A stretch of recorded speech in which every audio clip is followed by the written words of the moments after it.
I left with only 99 in my pocket. No plan, no safety net, just a burning desire to escape everything I knew. At 23, I was ready to prove that my dreams were worth more than the life I'd been given. My name is Savannah Rivers, 23 years old, and I'm from Northern Kentucky.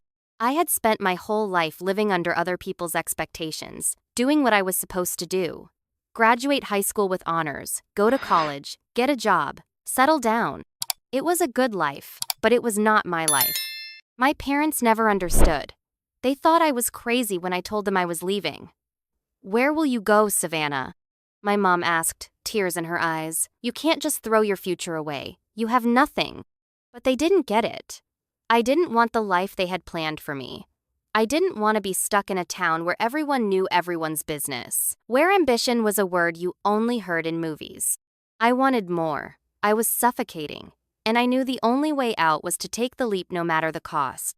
So, I packed a suitcase, took the last of my money, and walked out the door. I told myself I wouldn't look back. Not now. Not ever. The drive to the city was a blur. I had no idea what I was walking into, but there was no turning back.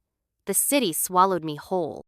The lights, the noise, the energy, everything was so big, and I was so small. I found a cheap motel on the outskirts, rented a room, and went to bed with nothing but hope and a dream.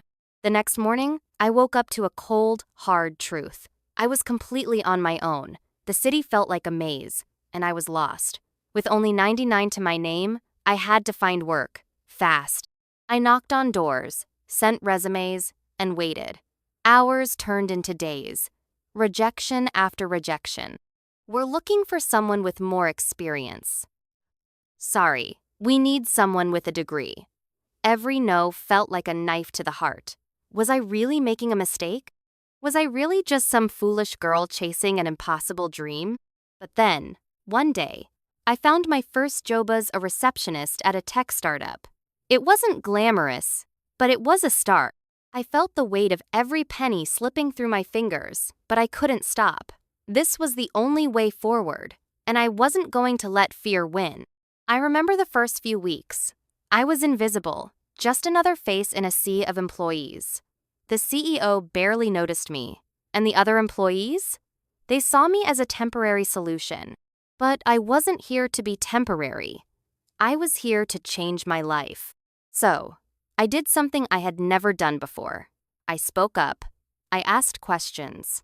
I stayed late, studied everything I could, learned about the tech world and how it worked. I wasn't going to stay a receptionist forever. One day, the CEO noticed my efforts. He asked me to sit in on a meeting, then another, and then he started inviting me to work on projects. I knew I had to seize this chance, even if I didn't have the skills or the experience. But I had determination, and that was the one thing no one could teach. I was finally in. But now, I had to prove I belonged. The first few months in the city were a blur of sleepless nights, frustration, and rejection. I had no friends, no mentor, and no support system. I was living on instant ramen and hope, and some days it felt like that was all I had left. I had landed the receptionist job at a tech startup, but it was nothing like I expected. The building was sterile, the people were all focused on their work, and I was nothing more than an afterthought. I was stuck. At first, it was easy to tell myself that this was just a stepping stone, that I was paying my dues. But the longer I stayed, the more frustrated I became. I watched people around me, people who had been there far less time than me getting promoted. They had opportunities to shine, to be seen, and I felt invisible. The job paid the bills, but that was about it. And as the weeks passed, I found myself drowning in the monotony. I didn't come to this city to answer phones and make coffee. I came to build something. But how? I remember the moment it hit me. It was a Friday evening, and I was staying late to organize some files for the CEO's big meeting the next day. Everyone else had gone home, and I was alone in the office. I stood up, stretched, and looked out the window. The city was alive, full of energy, full of possibility, but I felt like I was stuck in a glass box, watching life go by. It was then that I realized I wasn't just waiting for a big break. I had to create one. I didn't know how, but I knew I couldn't stay on this path. This wasn't me. I had a dream, and I had to make it real. I could keep doing what I was doing, answering calls, making copies, and pretending I was contenter. I could finally take control. I chose to take control. The next day, I walked into the CEO's office. I didn't ask for permission. I didn't care what he thought. I needed to make my move. "I have an idea," I said, standing in front of his desk, my heart pounding. "I want to work on a project that could change the way we do business. I've been watching, I've been learning, and I have something I believe could help us scale faster." He raised an eyebrow but didn't interrupt. I could see the skepticism in his eyes, but I didn't back down. "I know I'm just the receptionist right now, but I've learned a lot, and I'm ready to contribute in a bigger way," I continued, my voice steady. "I'm willing to put in the time, work, and effort. I just need the opportunity." He stared at me for a long moment, and for a moment, I thought he was going to laugh or dismiss me. But instead, he said, "All right, you've got 1 week to show me what you've got. Make it count." That week was a whirlwind. I stayed late every night, researching trends, talking to people in other departments, and brainstorming. I didn't know if it would work, but I couldn't afford to fail. I came up with a platform that could help small businesses integrate technology into their day-to-day operations more easily. The startup I was working for was growing fast, but I knew there was potential for something bigger, something scalable. When I finally presented the idea to the CEO, I could feel my palms sweating. This was my chance. He listened, asked a few questions, and nodded. Then he said, "This could actually work. Let's move forward with it." Over the next few months, I was given a team to help bring the project to life. At first, it was a small group, and I was nervous. I had no formal training, no background in tech or business development. But I was determined. I worked day and night, juggling the demands of my job, managing the new project, and learning on the go. I watched every tutorial I could find, read endless articles, and started building relationships with developers, marketers, and investors. The early days were tough. We hit countless roadblocks, but I refused to quit. The more I pushed forward, the more I realized I was good at this. I was learning quickly, and the project started gaining momentum. And then, just like that, we launched. The platform went live, and the feedback was overwhelmingly positive. Small businesses were signing up, investors were taking interest, and the startup's revenue jumped in the first month alone. I had done it. The idea that had started as a small thought in my head had grown into something real. I had proven to myself and to everyone around me that I was more than just a receptionist. But I wasn't done yet. This was just the beginning. The more I learned, the more I realized how big this could get. The city, once so overwhelming and intimidating, was now my playground. I was no longer an outsider, I was becoming a player in the game. The small team I had started with grew, investors came knocking, and I was finally in the driver's seat. But this was just the start of my journey. Everything changed the day I got that call. It was the call that would either make or break everything I had worked for. It was late in the evening, and I was sitting at my desk, eyes glued to the computer screen, as usual. The team and I had been working tirelessly for weeks, refining the platform, fixing bugs, and preparing for the official launch. The pressure was getting to me, but I didn't care. I couldn't stop now. I had poured my soul into this project, and it was finally starting to take off. Then, my phone buzzed. It was an email notification from an unknown investorone of the top tech moguls in the industry. My heart skipped a beat. I hadn't expected this. It had been weeks of quiet progress, but now, everything was about to change. I clicked open the email and my eyes went wide. "We've seen the potential in your platform. We would like to meet with you about securing a major investment for your company. We believe you're building something extraordinary." For a moment, everything around me blurred. My hands were shaking. This wasn't just some random interest. This was a real opportunity, the kind that could propel my company from a small startup to a major player in the tech industry. I ran to my room and shut the door behind me, pacing the floor. This was it. The dream I'd fought for was finally real. But there was no time to waste. I had to be prepared. and I had to prove that I was worthy of this chance. 2 days later, I found myself sitting across from one of the most powerful investors in the tech world. The man was known for turning small companies into giants. He was sharp, calculating, and had seen hundreds of pitches like mine. I tried not to show how nervous I was, but my heart was pounding. The room was sleek, every inch of it screamed success. But it didn't matter how polished the room was. I knew it was my time. "So tell me, Savannah, what makes your platform different?" the investor asked, his eyes narrowing as he studied me. I took a deep breath and leaned forward, feeling the weight of the moment.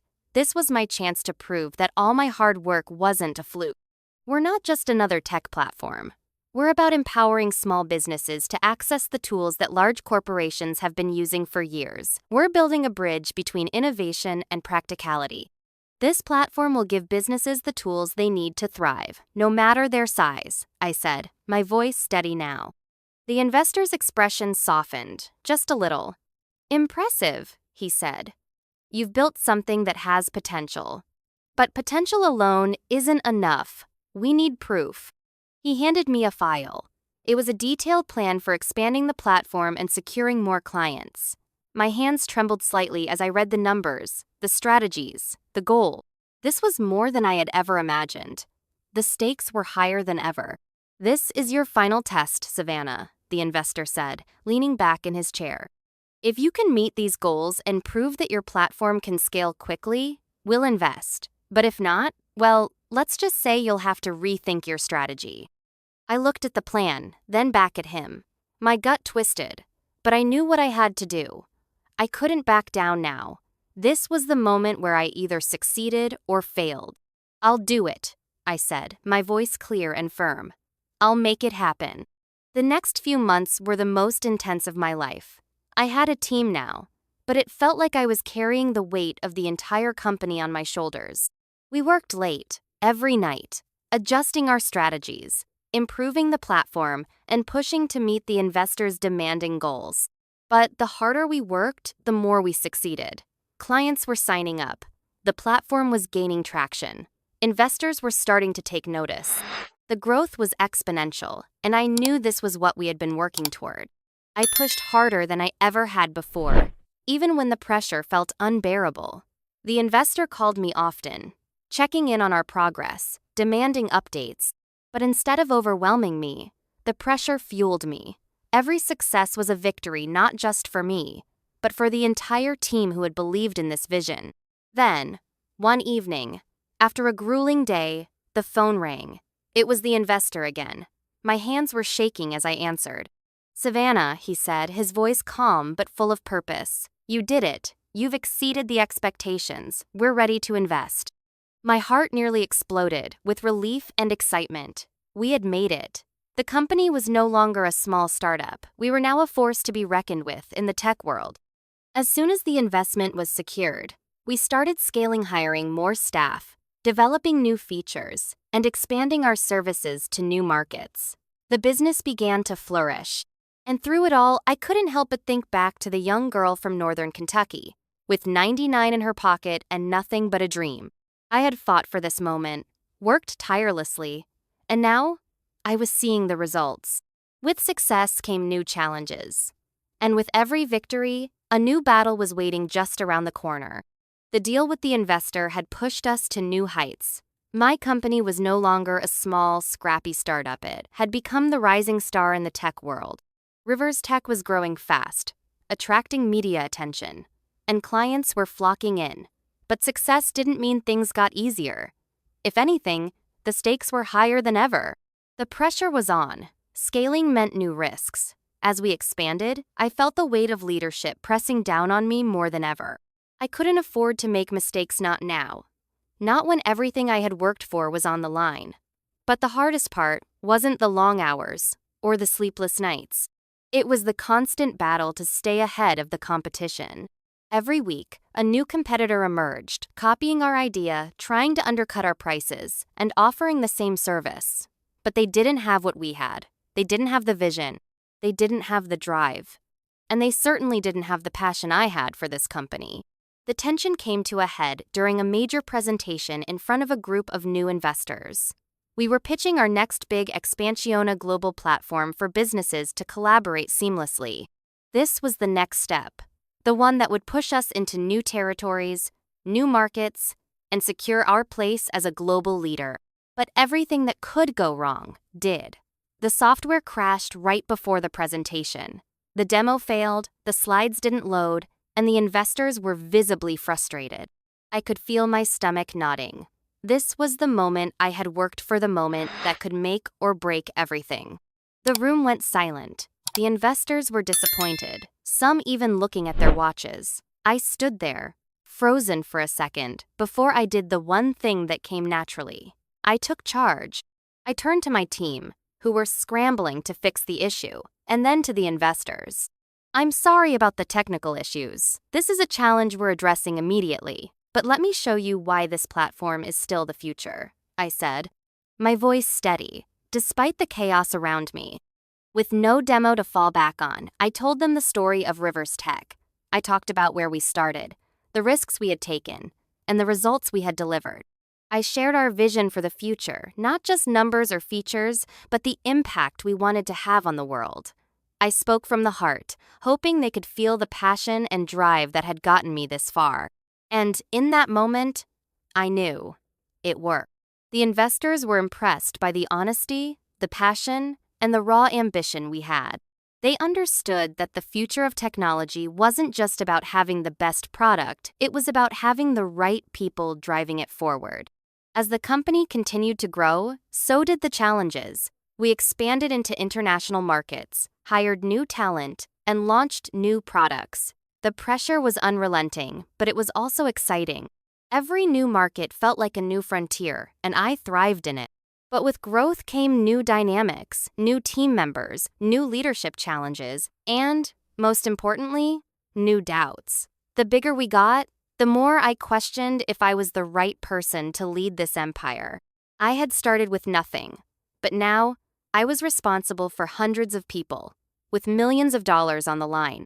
There were nights when I felt like I was losing control. The world I had built was so big, so fast-moving, that I wondered if I was even capable of keeping up. Could I still make the right decisions? Could I handle the pressure of leading such an enormous company? I remember one night, sitting in my office late, looking over financial projections, market trends, and company growth strategies. The numbers were good, but something inside me wasn't satisfied. I felt exhausted, burned out, and yet I couldn't stop. The fear of failure still haunted me, even after all this success. I thought about quitting, about walking away from it all. I thought about going back to the small-town life I had left behind, where I was just another person, with no one depending on me. But deep down, I knew that was the easy way out. I wasn't the same person anymore. I realized then that the journey wasn't about avoiding failure. It was about learning from it and pushing through. I couldn't let the fear hold me back anymore. I had come this far, and I wasn't going to give up now.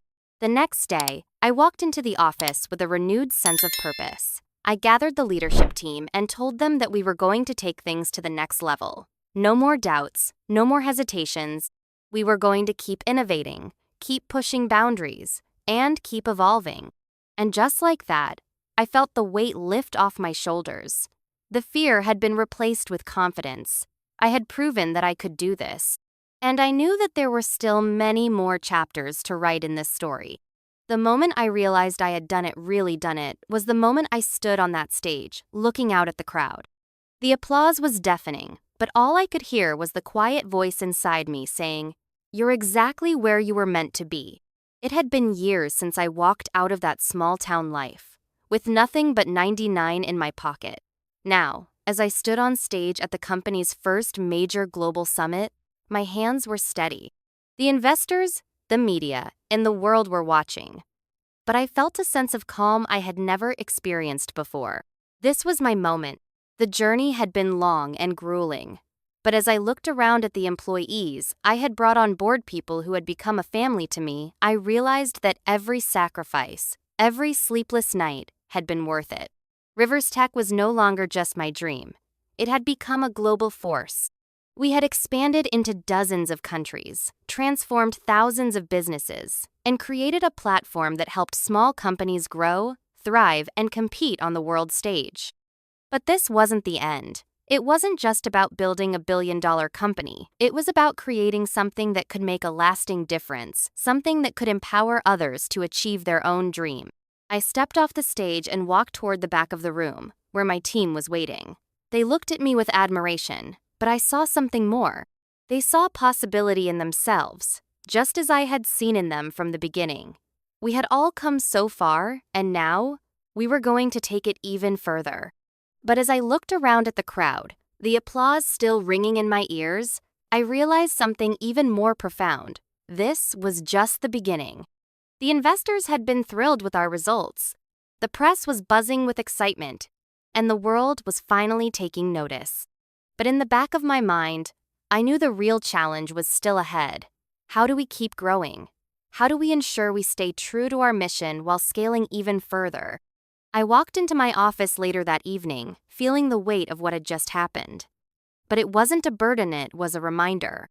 A reminder that the world is always moving, always evolving. And if you want to succeed, you can't afford to stand still. I sat down at my desk and pulled up the email from the new investors, who had shown interest in taking the company to even greater heights. The next phase of Rivers Tech wasn't just about expanding our tech, it was about revolutionizing the way businesses operated globally.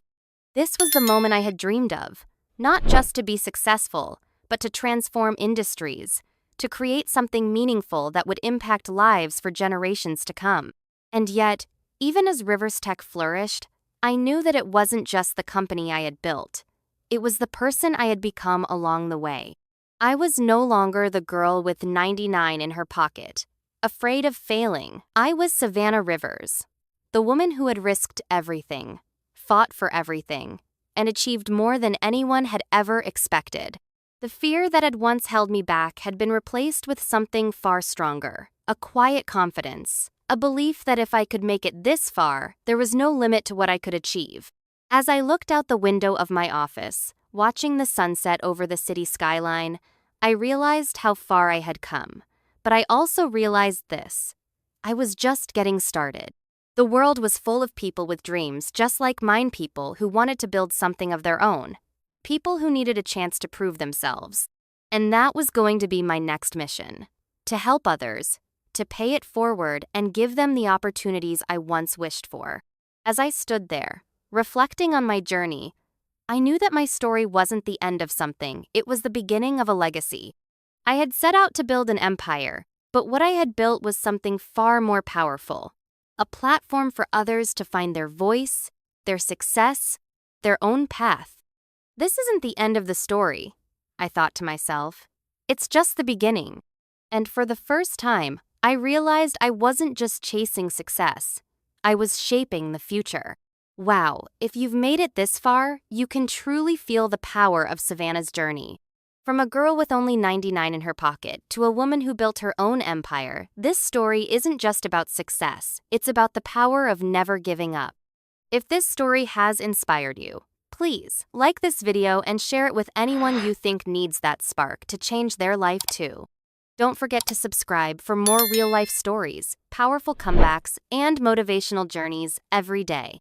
Let's spread this message together because each of us has the potential to change our own life. Thank you for watching, and always remember, nothing is impossible when you believe in yourself.